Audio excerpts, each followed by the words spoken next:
You may dislike your boss, be fed up of spreadsheets, and sick of office politics, but consider yourself lucky you aren't stuck in one of these jobs, prevalent in Victorian London.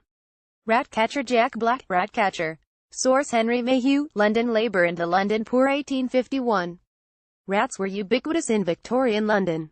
The sanitary conditions were dire, filth and disease were commonplace, and the city was blighted by several cholera epidemics.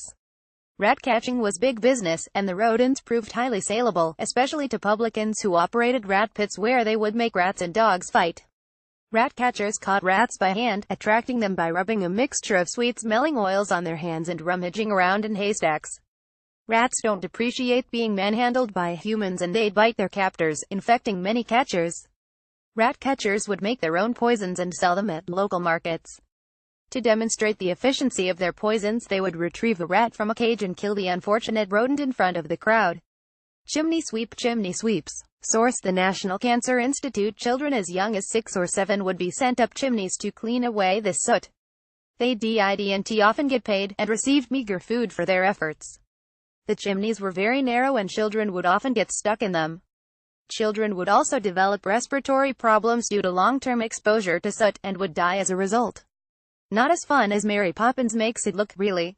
The Fleet Sewer. We know a lot about the menial jobs Victorian Londoners did because of the meticulous work of Henry Mayhew, described as a clever journalist by some, and the father of sociology by others. He earned this reputation through his work, London Labour and the London Poor, a mammoth encyclopedia of Victorian London that documented his travels through many of the capital's slums. It was on these excursions that Mayhew encountered the bone grubbers, toshers, collectors, and mudlarks who scavenged London's streets, sewers, and riverbanks for any odd and ends they could sell on. Mudlarks. A mudlark, usually a child or an adult on the verge of destitution, who would scavenge the banks of the Thames at low tide for odd bits of rope, iron, coins, or anything that could be sold on. The working conditions were filthy and uncomfortable, as a lot of the job involved wading through raw sewage. There's still a mudlarking community in London today, albeit for pleasure rather than employment, and with a lot less sewage. Bone grubbers would scavenge and pilfer bones from outside houses so they could sell them on to bone mills where they would be used for soap and other products. Something to think about when you're in the shower. Toshers would journey into London's sewers with fishing nets in search of coins or nails to be sold on. But obviously, as they were fishing in a sewer, one imagines that they came across far more unpleasant things than this. Pure finder. Looking for pure sounds like quite a whimsical endeavor, but it was possibly the foulest scavenging job in Victorian Britain. Pure finders could often be seen trailing people walking their dogs, as the pure they were looking for was in fact dog muck. They were collecting this to sell to tanneries around London, who would use it in the leather tanning process. Workhouse picking. Oakum. In the workhouse. As dirty, smelly and unpleasant as scavenging jobs were in Victorian London, the privations of the scavengers paled in comparison to the sheer misery inflicted on paupers in the workhouse.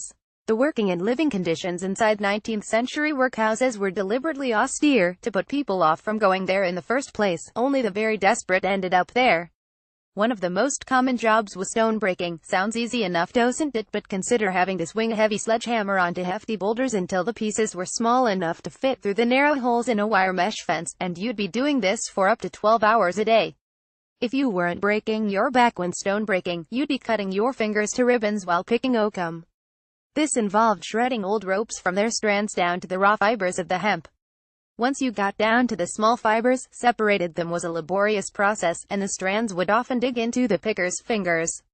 Perhaps the only thing worse than the work was the remuneration, which was usually a lice-ridden bed and a slop of porridge, and woe betide you if you asked for more. Last updated the 20th of October 2017.